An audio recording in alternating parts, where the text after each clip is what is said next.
Welcome back. Let's dive deep into the water shader. I hope the tutorial is crystal clear to you, and let's get started.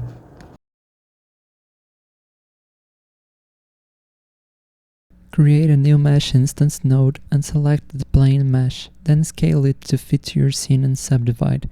The more you subdivide, the better it will look. Just make sure your GPU can handle it. Start your shader by simply specifying roughness and metallic values. This way it is easier to see the waves when we start deforming the plane. See the skybox reflected in low resolution? Let's distort the plane to see how the reflection reacts.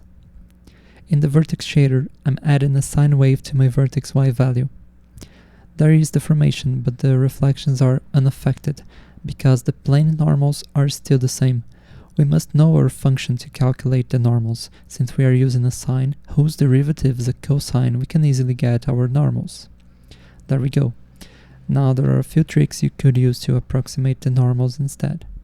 Create two small offsets in x and z axis, then apply the same displacement to them. Apply the displacement to your vertex, then cross the offset to get the approximate normal. Left uses the real calculated normals, right uses the small displacement method. I can't really tell which one is which. However, this method involves calculating the displacement 2 more times. The more complex our wave gets, the harder it will hit the GPU. There is a cheap solution. If you don't mind some warping, you could use the following method, which nudges the normals a bit. Left shows the correct normals, right shows the nudged normals. Let's make our waves more interesting now with trochoidal or Gerstner waves. Let's declare some constants, g and lambda. Trochoidal waves uses a mix of sine, cosine to displace the surface in two directions, so we are now using a vec3 as a delta. This trochoidal wave function also has a theta to set the direction of the wave. Shout out to my brother for helping me with the trochoidal function. We got the equations from a Wikipedia article. Set the params as shown, and you will get a single trochoidal wave. Let's see how it looks with our approximated normals. The normals are visibly stretched, but I think it looks good enough for our purpose. Let's layer more and more waves. I threw in some more waves to get a more natural look and even some sines, then I summed it all together. Alright, the water appearance is mostly composed of reflections in this scene. However, in real life the intensity of the reflected light changes depending on the angle we look at it. To address that, we need to use a Fresnel function. I'm using the Schlick approximation. It's fast and accurate enough. So let's modify our fragment shader, calculate the Fresnel using the view and normal vectors, zero the metallic component, and change how much the water reflects by modulating the roughness variable. Notice how the reflection fades according to the viewing angle. I'm painting the water red so we can see how much the power factor influences the Fresnel effect.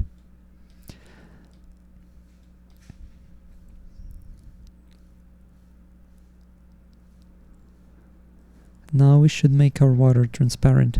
However, we won't be able to distort the scene behind it unless we do a grab pass. The grab pass will capture the current screen contents. We'll use that to fake transparency. Declare 3 textures. Depth and screen will give us the current rendered scene depth and colors. Normal texture must be provided by us and will be used later. Use the screen UV to sample the screen texture and assign it to the albedo variable. That will color the water the same as whatever is behind it, so it will look translucent. Now comes the best part. Add the normals to the screen UV to see what happens. Fake refraction looks great until the screen texture goes out of range. Scaling it and add an offset will displace the texture as we move the camera, and that will look bad. Instead, we should minimize the warping when the UV is close to 0 or 1. First we remap the screen UV so it ranges from -1 to 1. Then we use the length function to calculate how far in the UV we are and invert it. We'll use that fall off to modulate how strong the refraction is. Now we are able to calculate a better UV to sample our screen texture and modulate it using the normals in X and Z axis. Sample and apply. Let's see the results. Now the clipping is gone, but the refraction gets too strong near the shore. We can fix that by using the depth texture to see how far the water is from the pebbles. The depth texture stores the depth in clip space. We need to transform it back to world space so we can work with it. Sample the depth texture using the screen UV. Remap it into the normalized device coordinates NDC.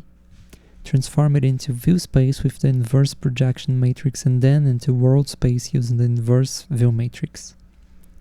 Then divide by W to correct the perspective. If we apply the depth to the albedo, we should see the deeper parts becoming black. Finally, invert the depth value and use it to modulate the distortion strength. Now the refraction effect will be less pronounced on the shallow parts of the water. But this water lacks high frequency details. Let's add those with a normal map texture.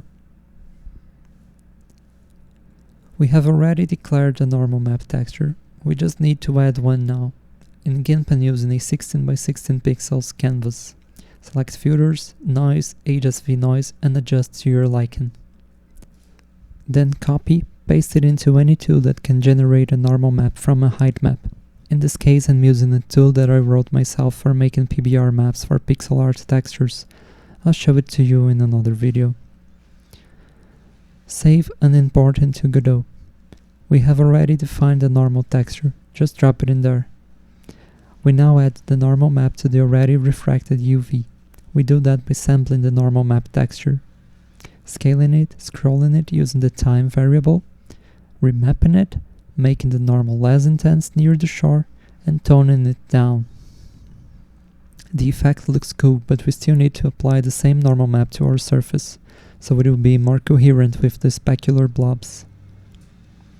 Copy the same normal texture into the normal map variable, then adjust the normal map depth.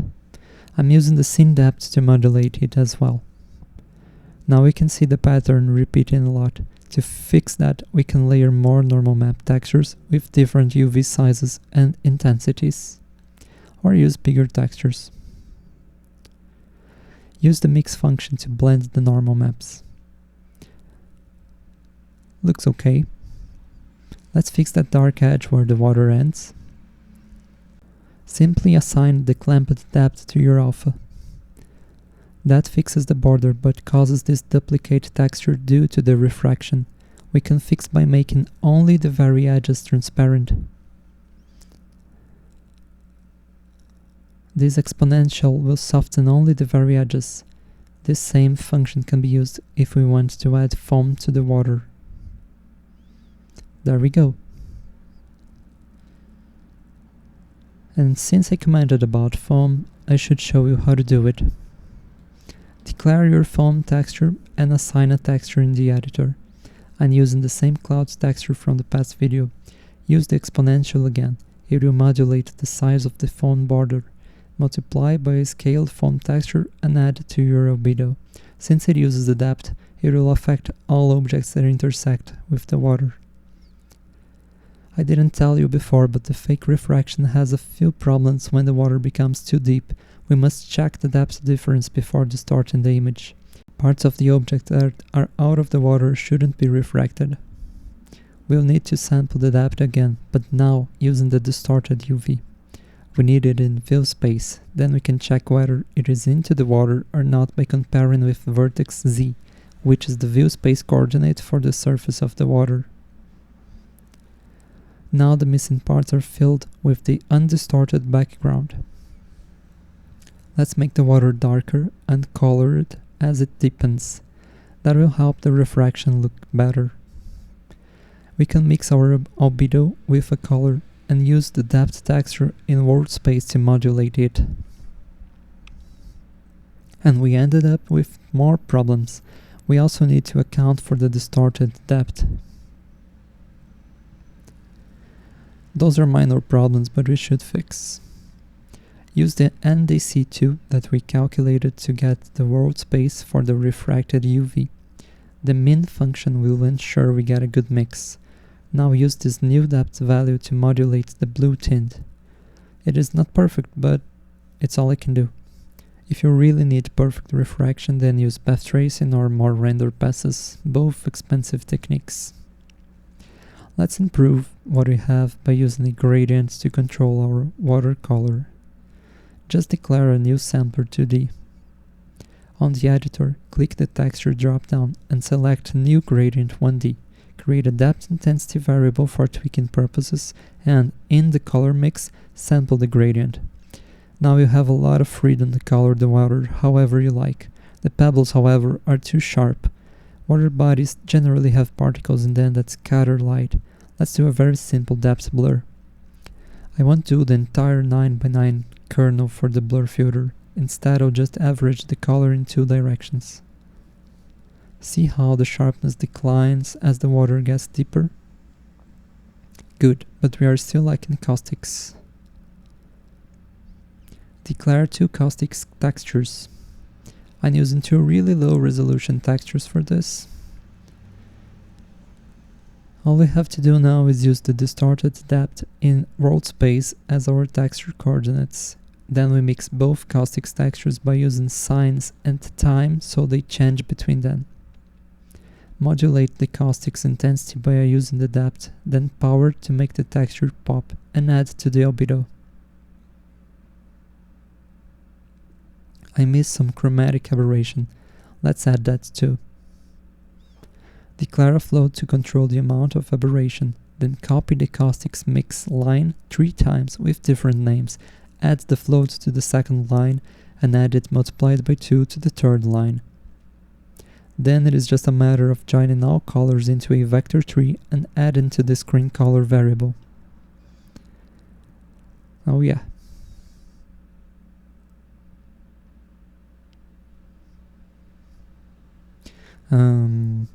We still have a painting to recreate, huh? Let's turn off the lights and head back to our gloomy scene. The caustics should be modulated by the intensity of the lights in the scene, but you will need a script for that. Let's ignore them and move on with the painting. See the amount of specular highlights? We'll need a custom light function for that. Set up a light function just after your fragment shader. Those lines are a simple lighting model for diffuse light. Attenuation is the shadow map. The dot product defines how lit a pixel is considering its normal and the light vector. Defining a custom light function disables Godot's standard lighting. Let's add our specular blob. There are many models for that, and using Blend Fong. This implementation uses the power function with very high coefficients, and that's not great in terms of performance. But since I'm only interested in making my scene look like the painting, I'll keep using this calculation. The commented out lines are very cheap, Schlick-like specular blob. I encourage you to give it a go. The specular blob is now back. Let's add that yellowish specular we can see in the distance. I'm using Fresnel to modulate the intensity of the blob so it starts further away. Just calculate a wide open specular blob, multiply it by a yellow tone and add to your specular light. Looks good. Now let's add the green peaks. We need to get the vertex coordinates into our light shader. Declare a variant vec3. Assign the value in your vertex shader. Smooth step it according to your wave displacement, then power it to make the peaks thinner. You can assign it to the specular light variable to debug. It should look like this. Recalculate alpha with different coefficients as we want the green speculars closer to us. Create another specular. I named it G-spec. Define a turquoise to green gradient based on the Y displacement. Use the Y displacement to generate a sharp white foam at the top of the waves. Clamp to ensure no negative values, and mix with your specular light. We still need some random specular sparks and some tinting to make the water a bit purplish. I'll add a reflection probe node, that should help. Well, it didn't seem to have helped. However, we'll now benefit from more contrast on our waves, so we'll keep it.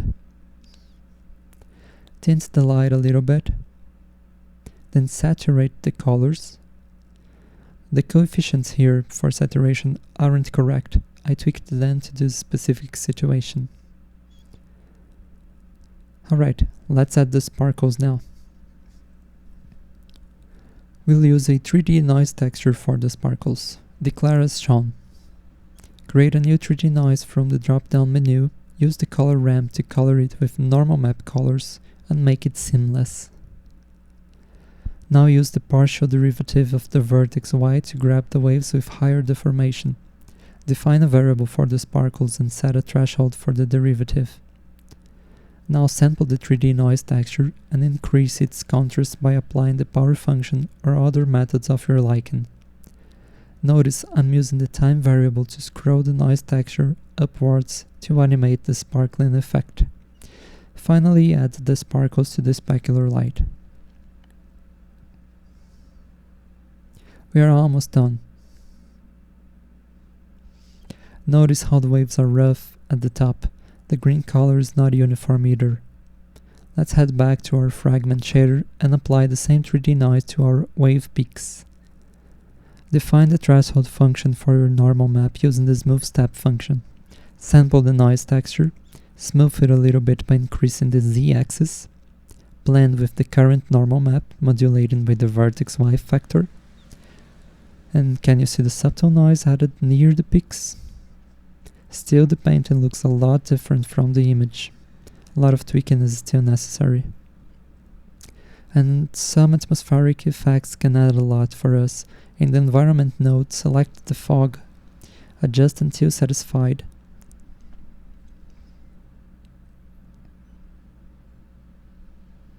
Volumetric fog also works great in scenes where the horizon is not clear. Some adjustments in contrast, saturation and brightness can go a long way too. Now, out of curiosity, let's see what the full shader looks like on a shiny day. In the final part, we'll see how to create some custom post-processing shaders. I'm also going to show you how I used the particle system to add some more details to the scene. And that's all. Subscribe if you want to see the final video, and take care.